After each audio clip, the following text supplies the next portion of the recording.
할렐루야. 우리 주님의 놀라운 평화가 여러분의 심령과 가정과 일터 위에 흘러 넘치시기를 축복드립니다. 앞뒤 좌우 있는 분들에게 하나님이 당신을 사랑하십니다, 이렇게 한번 인사해 주시면 좋겠습니다. 예. 모니터를 좀 키워 주시면 좋겠고, 여러분 잘 들리세요? 예, 그 강단 모니터만 좀 키워 주십시오. 오늘 우리에게 주시는 하나님의 말씀은 열왕기상 21장 20절에서 29절입니다.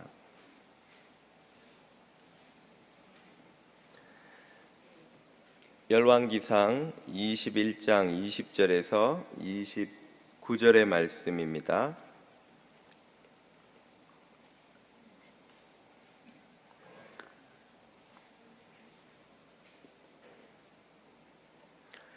자매님부터 한 절씩 읽겠습니다. 여호와의 말씀이 내가 재앙을 20절부터 죄송합니다. 아합이 엘리야에게 이르되 내 대적자여 내가 나를 찾았느냐 대답하되 내가 찾았노라 내가 내 자신을 팔아 여호와 보시기에 악을 행하였으므로 여호와의 말씀이 내가 재앙을 내게 내려 너를 쓸어버리되 내게 속한 남자는 이스라엘 가운데 매인자나 노인자를 다 멸할 것이요 또 내 집이 느밧의 아들 여로보암의 집처럼 되게 하고 아히야의 아들 바사의 집처럼 되게 하리니 이는 내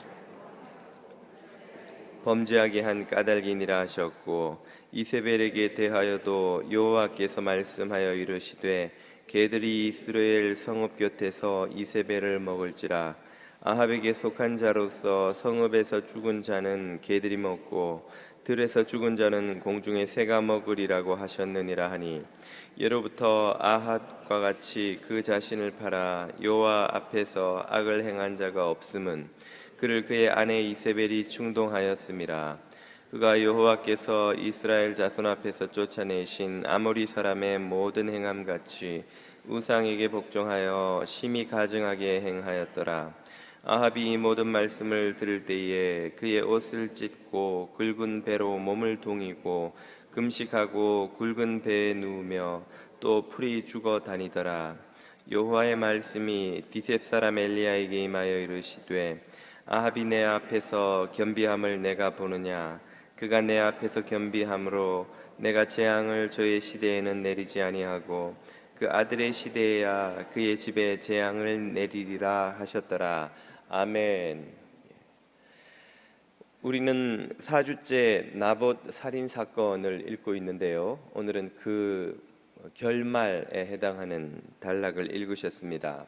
내용을 요약하자면 이렇습니다. 아합의 죄악에 대해 하나님이 진노하시고 심판을 선고하시자 아합이 태도를 갑자기 바꾸어서 급변하여 회개를 시작합니다. 그러자 하나님께서 또 그에게 내리기로 하셨던 그 심판을 다음 세대로 연기시켜 주시겠다 하는 말씀을 하시는 것으로 이 단락이 끝이 납니다. 이 단락에서 하나님께서 심판을 선고하시는 장면을 보면 정말 가슴이 서늘해집니다. 섬뜩한 느낌이 들 정도인데요. 어떤 표현을 쓰는지 한번 들어보십시오. 21절 이하입니다. 여호와의 말씀이 내가 재앙을 내게 내려 너를 쓸어버리되 얼마나 참 무서운 말씀입니까?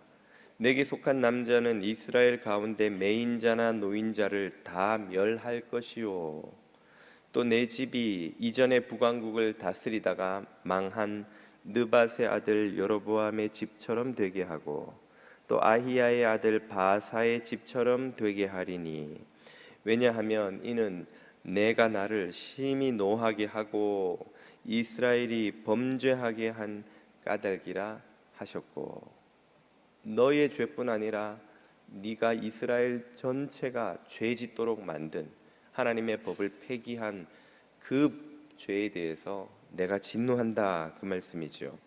이세벨에 대하여도 여호와께서 말씀하여 이르시되 개들이 이스라엘 성읍 곁에서 이세벨을 먹을지라. 아합에게 속한 자로서 성읍에서 죽은 자는 개들이 먹고 들에서 죽은 자는 공중의 새가 먹으리라고 하셨느니라 하니. 쓸어버린다 하는 말씀만으로도 정말 가슴 섬뜩한 표현이 아닐 수 없는데, 그들의 죽음이 어떻게 되는가? 아합과 그 후손들이 다 깡그리 남김없이 멸망하는데, 다 죽임을 당하는데, 그 죽임이라는 것도 묘자리도 제대로 쓸 수 없을 정도로 개에게 시체가 뜯어먹히고 새에게 먹힌다. 이보다 더 비참하고 비극적인 죽음이 있을 수 있을까요? 네. 정말 무서운 참 말씀이 아닐 수 없죠. 이 말씀이 너무 무서워서 그랬는지 지금까지 전혀 그렇지 않던 아합이 갑자기 돌변합니다. 그가 회개를 시작하지요. 27절입니다. 아합이 이 모든 말씀을 들을 때에 왕의 옷은 당연히 부드럽고 좋은 것이었겠죠. 옷을 찢고 굵은 배로 몸을 동이고, 거칠고 굵은 배옷을 입으면 몸이 얼마나 불편하겠어요. 그렇게 옷을 입고 좋은 기름진 음식을 끊고 금식을 하고 또 굵은 배에 누웠다. 이건 침대 시트도 부드러운 좋은 시트를 걷어버리고 거기 아주 거칠고 굵은 배로 된 시트를 눕혔다, 깔았다. 그러면 잠자리도 편하지 않을 거 아니에요. 다닐 때 옷만 피부에 쓸리는 게 아니라 잘 때도 불편해요. 이 모든 표현들은 그가 회개를 시작했다는 걸 보여주는 대목입니다. 그러자 하나님은 또 어떻게 태도를 갑자기 바꾸십니까? 29절이죠. 하나님이 엘리야에게 하신 말씀입니다. 아합이 내 앞에서 겸비함을 내가 보느냐? 그가 내 앞에서 겸비함으로 내가 재앙을 저의 시대에는 내리지 아니하고 그 아들의 시대에야 그의 집에 재앙을 내리리라 하셨더라. 하나님이 언제 그랬냐는 듯이 이 심판 선고를 한 세대를 미루겠다, 심판이 이루어지는 것을 한 세대 지연시키겠다 하고 말씀을 바꾸시는 거예요. 이 표현을 읽으면서 참 저는 무척 의아했습니다. 아니, 금방이라도 못 참겠다는 듯이 하나님이 얼마나 화가 나면 쓸어버리고 개에게 뜯어먹히게 하고 새에게 뜯어먹히게 하고. 여러분, 우리가 이성을 잃으면 평소에 입에 담지 않던 담을 수 없던 그런 막 심한 말을 할 때가 있잖아요. 지금 아합이 그 정도로 하나님이 그 정도로 지금 아합에게 화가 나신 거예요.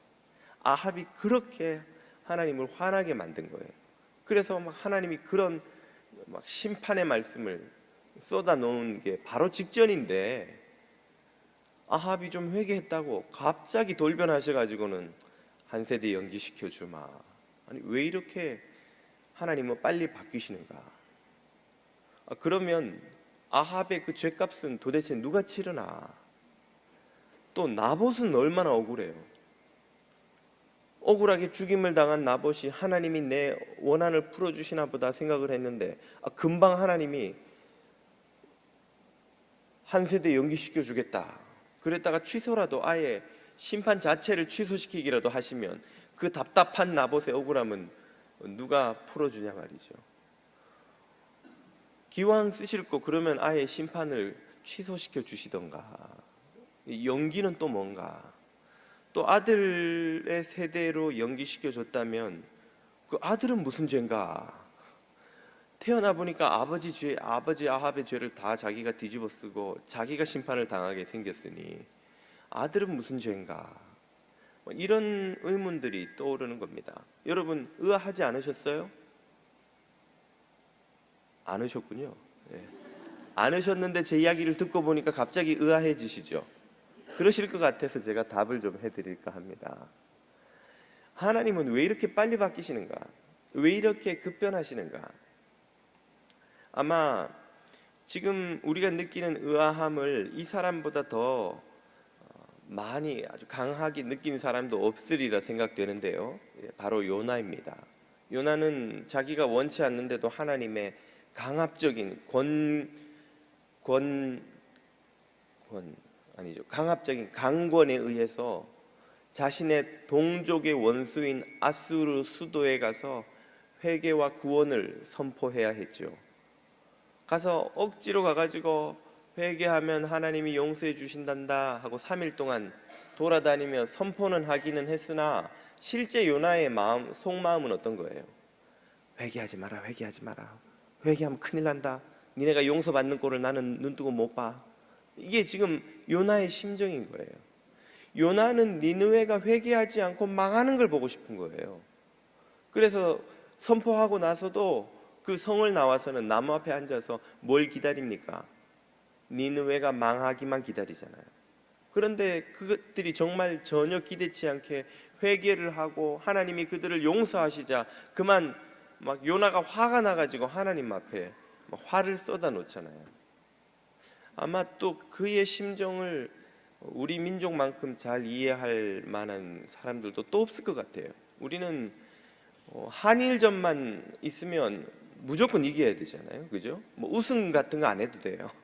우승은 못해도 일단 일본은 이겨야 돼요. 일본에 대한 그 풀리지 않는 응어리. 지금도 그 우익 그 정치인들이 한 번씩 망언을 쏟아 놓을 때면 아우 저 일본 어떻게 하나님이 좀 저런 사람들 좀 망하게 하지 않으시나 그런 생각이 들 때가 여러분은 없으세요?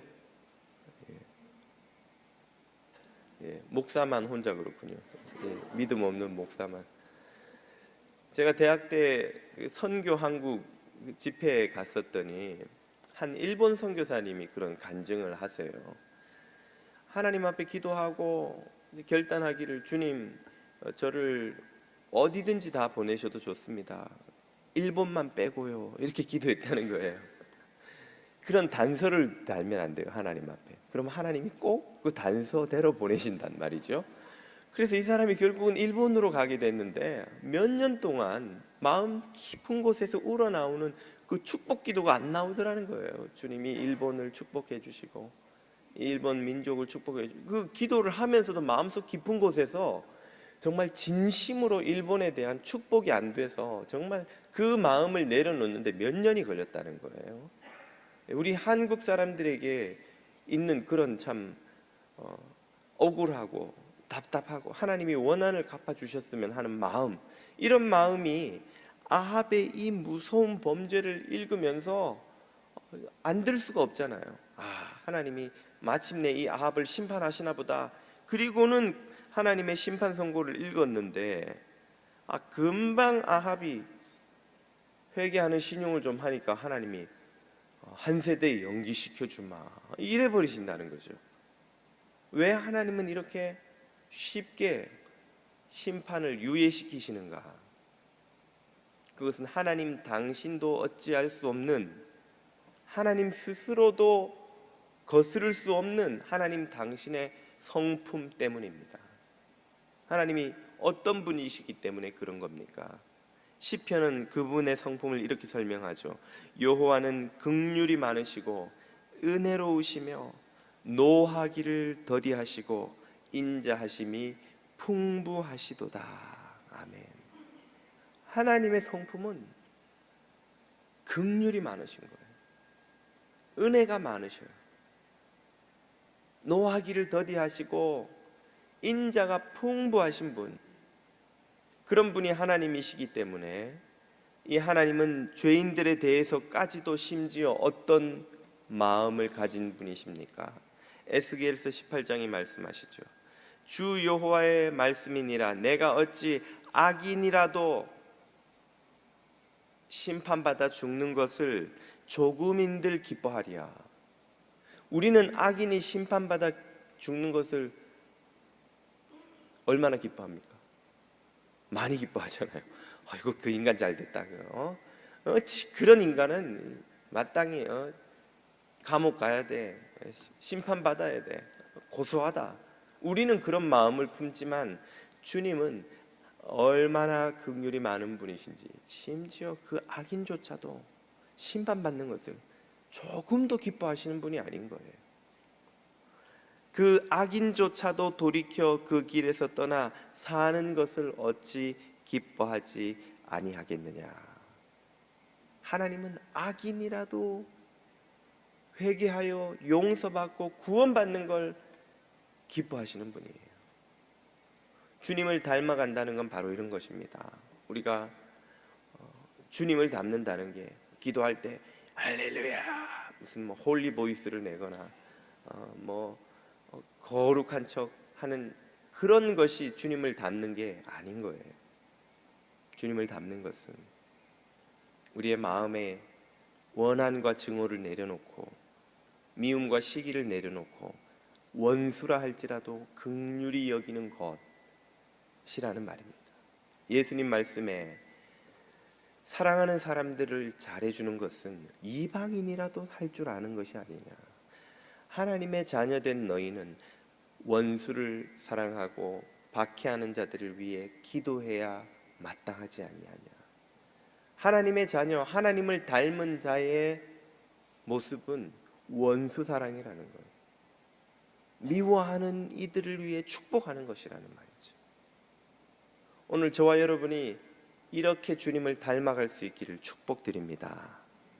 하나님은 그런 분이시기 때문에 아합이 회개하는 신용만 해도 그에 대한 심판을 바로 유예시켜 주어 버리시는 거예요. 그러면 아합의 그 죄값은 어떻게 됩니까? 누가 치릅니까? 아합의 죄값과 저와 여러분의 죄값을 모두 짊어지시고 치르신 분이 여기 계시죠. 바로 예수 그리스도이십니다. 디모데전서는 말합니다. 그가 모든 사람을 위하여 예수께서 자기를 대속물로 주셨으니 하나님의 약속이 이루어질 때가 이르러서 주신 증거가 바로 그분의 십자가이니라. 아합의 죄값, 저의 죄값, 여러분의 죄값, 인류의 죄값을 모두 예수 그리스도가 지시고 치르신 줄 믿으시기 바랍니다. 그래서 하나님은 그 풍성한 긍휼로 죄인조차도 용서하실 수가 있게 된 거예요.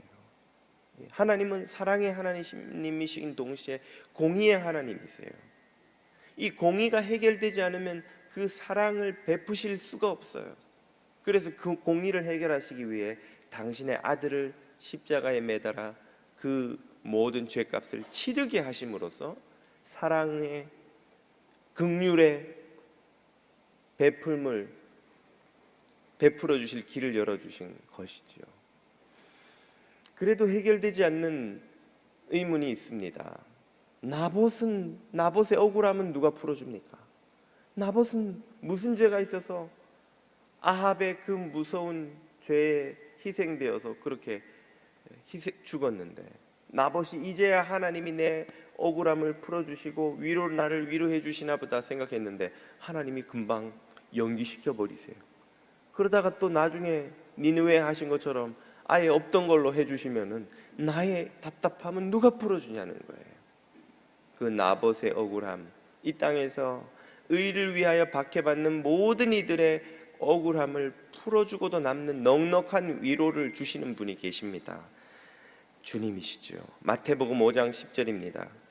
이 땅에서 의를 위하여 박해받아 핍박받고 고통당하고 희생당한 모든 자들은 하나님이 주시는 복이 있나니 천국이 그들의 것임이니라. 아멘.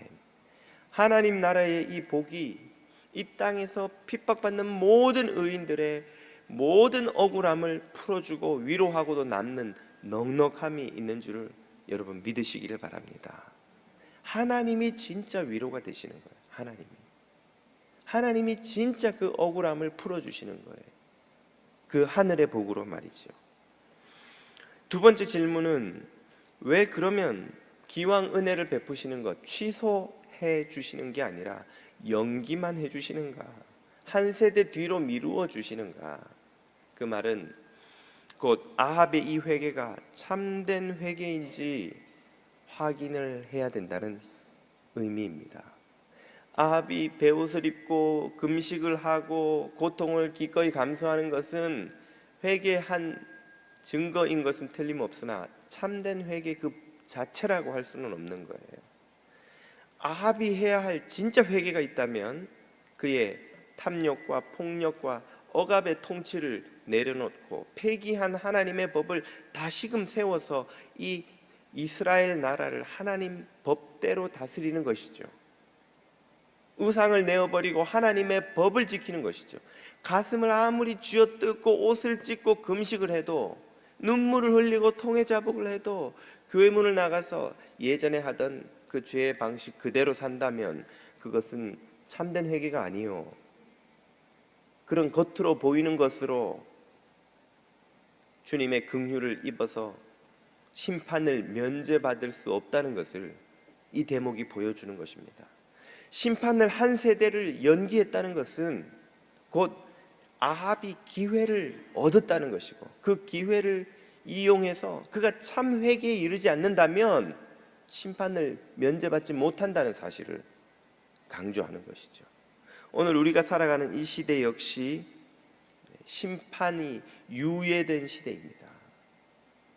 심판을 면제받는 것이 아니라 유예된 시대를 살아가는 거예요. 우리가 의롭기 때문에, 죄가 없기 때문에 하나님이 우리에게 누리는 이 모든 복지를 주신 것이 아니라 하나님의 긍휼과 자비 때문에 우리가 심판을 유예받아 살아가는 시대라는 것이죠.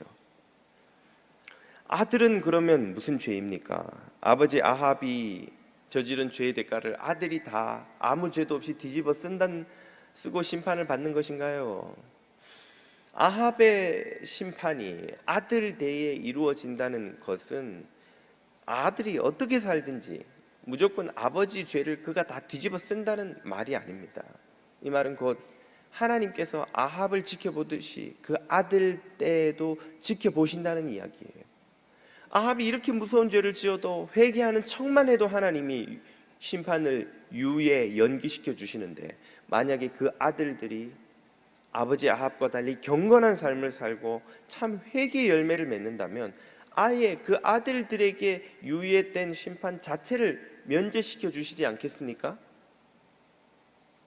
만약 그 아들들이 아버지하고 똑같이 이런 죄를 저지르기를 두려워하지 않는다면 결국 아버지가 받을 심판과 똑같은 심판을 그 아들들도 당하게 될 것임을 이 말씀이 깨우쳐 주는 것입니다. 결국 그 아들들은 어떤 선택을 하게 되나요? 아버지 아합의 행위를 그대로 쫓아갑니다. 우리가 미리 열왕기상 22장으로 가보겠습니다. 유다 남왕국의 여호사밧 왕 제17년에 북왕국 아합 왕이 죽고 그의 아들 아하시야가 사마리아에서 북왕국 이스라엘의 왕이 되어 불과 2년 동안 이스라엘을 다스리는데, 그 2년 동안에도 여호와 앞에서 온갖 악을 다 행하여 그의 아버지 아합의 길과 어머니 이세벨의 길과 이전에 이스라엘을 범죄하게 하던, 그러다가 망한 느밧의 아들 여로보암의 우상 숭배 길로 그대로 행해서 바알을 섬겨 그에게 예배하며 이스라엘의 하나님 여호와를 아버지가 했던 것처럼 노하시게 하기를 그 아버지 아합의 온갖 행위 같이 하였더라. 아합의 아들도 아버지같이 똑같은 무서운 죄를 저지릅니다. 2년 만에 건강이 좋지 않았던 아하시야가 요절하자 그 아들이 없어서 그의 동생인 여호람이 왕위를 잇습니다. 그 여호람도 아버지 아합, 형 아하시야하고 똑같은 죄를 저지르죠. 결국 회개하지 않는 이 우상 숭배에 물든 집안을 하나님이 어떻게 하십니까? 우리가 19장으로 기억을 되돌려 보면 이세벨의 칼날을 피해 피신하던 엘리야가 호렙산에 도달해서 여호와 하나님께 사명을 새로이 받죠. 그때 3명을 기름 부어 세워라 하신 하나님의 말씀이 나오는데, 엘리야의 후계자가 될 엘리사 선지자, 아람의 왕이 될 장군 하사엘, 북왕국의 왕이 될 장군 예후, 이 세 사람에 의해서 여호람 왕과 그의 어머니 이세벨과 그리고 그 아합 가문의 왕자들이 모두 몰살을 당합니다. 그리고 하나님의 이 예고처럼 그들의 시체가 묫자리도 쓰지 못한 채 길에 들에 버려져 개와 새의 먹이가 되죠. 이렇게 무서운 심판을 당하는 것으로 이 나봇 살인 사건의 결말이 지어지는 것입니다. 오늘 우리가 심판이 지연된 시대를 살고 있다는 건 무슨 의미입니까? 이 나봇을 죽인 아합의 악행이, 하나님의 포도원을 빼앗은 이세벨의 악행이 오늘날에도 이루어지고 있다는 것이죠.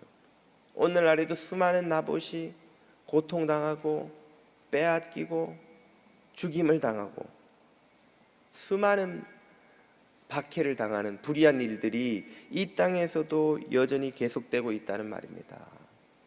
그 아합의 악행이 이 땅에서 완전히 근절되지 않았다는 말이죠. 그리고 그들 의인들의 부르짖음을 하나님께서는 들으신다는 말입니다. 출애굽기 22장으로 가면 이런 말씀을 주시죠. 너는 고대의 가장 약한 자였던, 취약한 계층이었던 과부나 고아를 해롭게 하지 말라. 그들은 다른 이들에게 이용당하고 착취당하고 빼앗기고 짓밟히는 연약한 자들이다. 그런 이들을 해롭게 하면 내가 만일 그들을 해롭게 함으로 그들이 내게 부르짖으면 내가 반드시 그 부르짖음을 들으리라. 하나님은 고통당하는 의인들의 부르짖음을 들으시는 분입니다. 나의 노가 맹렬함으로 내가 칼로 너희를 죽이리니 너희의 아내는 과부가 되고 너희 자녀는 고아가 되리라. 얼마나 무서운 말입니까? 너에게 심판이 일어나도록 해서 네가 착취하고 학대하고 눈물 흘리게 만든 고아와 과부가 곧 너의 아내 너의 아이들이 되게 하겠다. 얼마나 무서운 말이에요. 다시 말하면 얼마나 하나님을 화나게 하는 일이 이거냐는 말이에요. 약한 자들을 눈물 흘리게 만드는 것, 그들을 착취하는 것은 하나님의 이성을 잃게 만들어버리는 일이에요. 하나님을 진노하게 만드는 일이라는 것이죠. 26절로 가봅니다. 네가 만일 이웃의 옷을 전당 잡거든. 무슨 전당포도 아닌데 우리가 남의 옷을 전당 잡을 일이 뭐가 있겠습니까? 고대에는 가난한 자들이 곡식이 떨어지면 아무것도 돈도 없고 아무것도 맡길 것이 없으면 그가 입고 있는 옷을 부자들에게 맡기고 곡식을 빌려갑니다. 언제 그러면 그 곡식을 갚고 옷을 찾아가는가? 일용직 노동자였던 그들은 예수님의 비유 속에도 나오는 포도원의 일꾼들처럼 일터에 나가서 시장 어귀에 나가서 누가 포도원 주인이 혹은 어떤 부자들이 자기들을 그날 일꾼으로 써주지 않는가 기다리다가 불러주면 쫓아가서 포도원에서 일하고 그날 먹을 양식을 얻어오는 거예요. 그걸로 그 옷을 맡긴 집에 와서 그 부잣집에 갚고 옷을 찾아가는 거예요. 그러나 오늘날에도 그렇듯이 옛날에도 항상 일거리가 그렇게 있는 것이 아니고 항상 운이 좋은 것이 아니죠. 그런 이들이 제때 곡식을 들고 와서 옷을 찾아가지 못하는 일들이 생긴다는 거예요. 그러면 해가 지기 전에, 그런 일이 있더라도 해가 지기 전에 그에게 돌려보내라. 왜입니까? 그것이 그의 유일한 옷이라. 요즘에야 바자회 하면 안 입는 옷들 가방에 바리바리 싸서 그냥 처분해도 되는 그런 풍요로운 시대를 살아갑니다만, 고대 왕국의 이스라엘 같은 나라의 서민들의 삶이란 옷 한 벌이 평생 입고 사는 유일한 옷인 거예요. 그리고 낮에는 몸에 두르면 그게 옷이고 밤에는 그걸 덮으면 이불이 되는 것이 그들의 삶이죠. 그것이 없으면, 그걸 돌려받지 못하면 그것이 그의 알몸을 가릴 옷인즉 그가 무엇을 입고 자겠느냐. 낮에는 더우니까 일하면서 그 옷을 안 입어도 그냥 속옷 같은 것만 입고 포도원에서 땀 흘리며 일해도 괜찮지만 밤이면 사막 기후인 남부 유대 지방은 밤의 기온은 밖에서는 얼어 죽을 듯이 춥습니다.